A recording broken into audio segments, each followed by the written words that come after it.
Hello दोस्तों, मैं दिलीप सिंह आप सभी दोस्तों का आज के अपने इस नए वीडियो में हार्दिक स्वागत करता हूं। जी हाँ दोस्तों, आज अपने इस चैनल पर आप सबों को मैं वो दिखाने जा रहा हूं जिसे दिखाने का प्रयास या कोशिश या प्रयत्न मैंने इससे पहले कभी नहीं किया था। आशा करता हूं, उम्मीद करता हूं कि आप सबों को ये आज का वीडियो शायद पसंद आए। और वीडियो के अंत में आप सबों को दूंगा मैं एक छोटी सी खुशखबरी। आप सबों के लिए छोटी खुशखबरी है, परंतु मेरे लिए वो काफ़ी बड़ी खुशखबरी है। सॉरी, खुश इतना है, अंदर से खुशी इतनी मिल रही है कि खुशखबरी भी नहीं बोल पा रहा हूँ, खूबसूरती निकल जा रही है मेरे मुंह से। तो वाकई खूबसूरती की ही खुशखबरी है, तो आप सबों को वीडियो के अंत में मिलेगा। तो चलिए आज का वीडियो शुरू करते हैं। इस लॉकडाउन ने पूरी दुनिया में अपना क्या असर छोड़ा है वो तो अलग अलग बातें हैं, अलग अलग जगहों के बारे में। परंतु कई सारे लोग ऐसे भी हैं जो घर बैठे इस खाली समय का सदुपयोग किए हैं। और सदुपयोग बागवानी करके भी, फूलों को लगा के भी, बच्चों के साथ समय बिता के भी, उन्हें पढ़ा लिखा के भी, या बहुत कुछ करके ऑनलाइन वो क्या कहते हैं घर से काम करना भी, इस तरह का करके वो अपने समय का सही सदुपयोग किए। लेकिन कुछ भाई लोग ऐसे भी थे जो आविष्कारक बने और घरेलू चीज़ों से जो उन्होंने आविष्कार किया, तो वाकई मिसाल है। और एक मिसाल तो आप सबों के सामने ही प्रस्तुत है दोस्तों। जी हाँ, मैं तो मतलब सैल्यूट करने को हाथ उठता है मेरा इस कलाकृति को देखकर, क्योंकि इसमें जितनी भी चीज़ें हैं वो सारी चीज़ें किचन की हैं। और किचन के सिर्फ बर्तन ही हैं जो हम खाने पीने के लिए यूज करते हैं, या कलछी, चम्मच, जग, देगची, इस तरह की जितनी भी थालियाँ चीज़ें थी, उन सभी चीज़ों को मिलाकर जो ये निर्माण हुआ है, जो ये आविष्कार हुआ है, तो भाई सैल्यूट तो बनता ही है।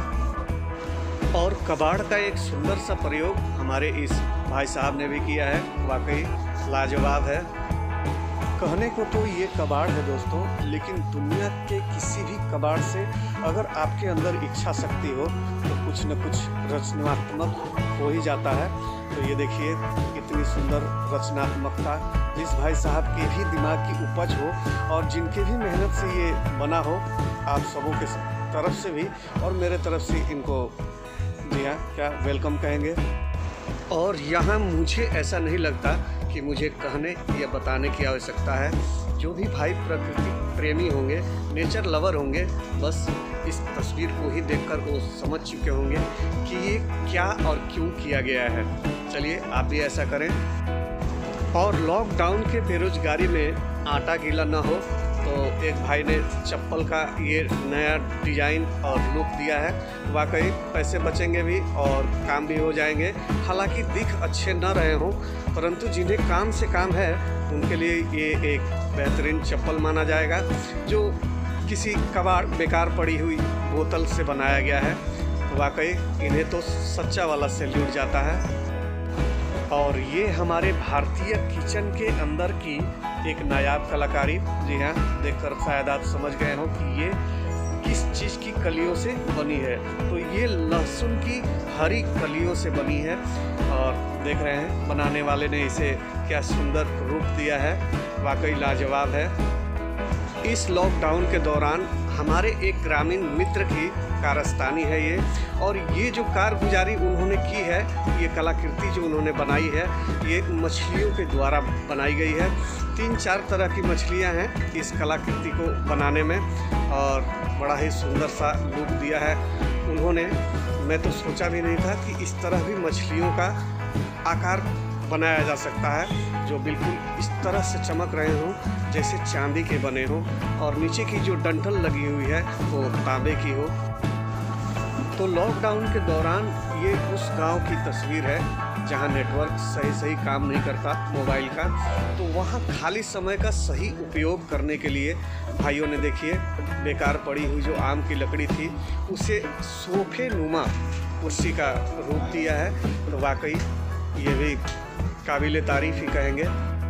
लॉकडाउन के दौरान काम करने वाले मजदूर भाइयों की काफ़ी कमी हो गई थी बाज़ार में।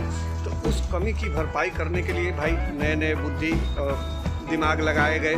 तो उन दिमागों में से एक दिमाग ये भी था, देखिए कितने ट्रैक्टर वाले भाइयों का और जो भाई लोग धोबी जी हैं और गधे रखते हैं, उनके भी रोज़गार पर ये लोहे की जो साइकिल है इस तरह मार कर रही है, आप समझ सकते हैं। और गाड़ी के कमियों की भरपाई भी लॉकडाउन के दौरान कुछ इस तरह की गई कि 5 गाड़ियों का माल एक ही गाड़ी में लाद कर ले जाया गया।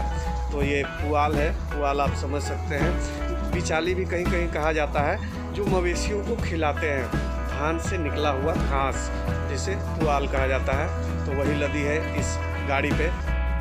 अक्सर शहरी लोग ग्रामीण जनता को जो है उनके सोच की वजह से पिछड़ा मानती रही है, परंतु ये कलाकृति देखने के बाद आप ऐसा नहीं मानेंगे। जी हाँ, गांव में भी आजकल जो है वो क्रिएटिविटी वाली जो कामें हैं, नए नए खोज और नए नए तरीके ये सब कुछ चल रहे हैं। काफ़ी कुछ जुगाड़ू मशीनें, जुगाड़ू आइटम आपको भारतवर्ष में देखने को मिलेंगी, जो ग्रामीण जनता की देन है। तो ये एक पुआल का बना हुआ हेलीकॉप्टर भी लीजिए, उनके तरफ से शहरवासियों के लिए गिफ्ट है। जी हाँ, इस कलमुहे लॉकडाउन के दौरान जिस चीज़ को हम सबों ने, पूरी दुनिया ने सबसे अधिक जाना और समझा है वो यही है। जी हाँ, जो कार के सामने लगा हुआ दिख रहा है मास्क, और ये कार के आगे लगाने का मकसद शायद भाई साहब का ये होगा कि ये कितना संवेदनशील मामला है, तो लोगों के अंदर ये भाव जगाने के लिए कि भाई मास्क बहुत ज़रूरी है, तो उन्होंने अपने वाहन के फ्रंट पे भी मास्क लगा दिया है। तो सैल्यूट इनको भी जाता है। और ये लॉकडाउन जो है सबसे ज़्यादा किसी पर भारी पड़ा है, तो ये छोटे छोटे बच्चे हैं। जी हाँ, करने के लिए इनके पास कुछ काम नहीं। हाँ, किसी को ऑनलाइन क्लासेस मिल गई थी, लेकिन उसी के बहाने गेम भी चलता रहता था। और ये बाबू भी बगल में जो लाल घेरे में हैं, अपने आने वाले समय की तैयारी अभी से कर रहे हैं, क्योंकि कल भी इनका सामना जो है वो इन्हीं सब गैजेटों से होगा, तो क्यों ना अभी से ट्रेंड हो लें। और ये अंत में रहा मैं, आपका वाला मैं। जी हाँ, लॉकडाउन के दौरान वाला मैं। तो मित्रों, खुशखबरी ये थी कि अगर लॉकडाउन नहीं लगा होता तो ये होता, वो होता, पूरी दुनिया में पता नहीं क्या क्या होता, परंतु लॉकडाउन लग जाने की वजह से काफ़ी कुछ वो ना हो पाए जो होने थे। तो हमारे भी कुछ स्कीम थे, हमारा एक छोटा सा ग्रुप था और यूट्यूबर भाई लोग ही थे वो, तो हम लोग हिमालय की तरफ रुख करने वाले थे, परंतु इस लॉकडाउन ने हम सबों के पैरों में बेड़ियाँ जकड़ दी। और ये बेड़ियाँ शायद लॉकडाउन के साथ खुल जाएं, तो खुलने के बाद उम्मीद करते हैं, आशा करते हैं, आशा तो किया जा सकता है कम से कम, कि अगर सब कुछ ठीक ठाक रहा, सब तरफ अनलॉक हुआ, तो एक बार हम लोग हिमालय की तरफ ज़रूर निकलेंगे। परंतु हिमालय में कहाँ के लिए निकलेंगे ये अभी तय हम लोगों ने नहीं किया है। बस इतना तय है कि जहाँ भी हम लोग जाएंगे हिमालय पर ही जाना है, क्योंकि भाई प्रकृति का जो आनंद सागर और पर्वत के पास है वो कहीं नहीं है। तो एनर्जी कूट के भरी होती है पर्वत और सागर में, क्योंकि ये दोनों ही विशाल हैं इस पृथ्वी पर। तो हम लोग कोशिश करेंगे इस बार पर्वत को टच करें, क्योंकि मानसून में सागर किनारे जाना पैसे की बर्बादी है, समय की भी बर्बादी है, आनंद बिल्कुल प्राप्त नहीं होगा।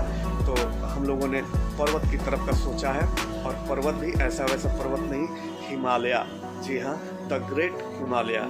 हमारे कोई भी वीडियोज अगर आप सबों को किसी भी कारण से पसंद आते हो तो प्लीज़ जो नए हैं मेरे इस चैनल को सब्सक्राइब कर लें। लाइक, कमेंट और शेयर के झमेले में पहले आप सबों को कभी नहीं डाल पाया है, लेकिन सुना है टर्म एंड कंडीशन है कि ऐसा बोलना पड़ता है। तो प्लीज़ लाइक करें, कमेंट करें, अपने दोस्तों मित्रों में सबों में शेयर भी करें। और इसी के साथ जय जवान, जय किसान और जय विज्ञान। दोस्तों, धन्यवाद मुझे सुनने के लिए और मेरे साथ अभी तक मेरे इस चैनल पर बने रहने के लिए।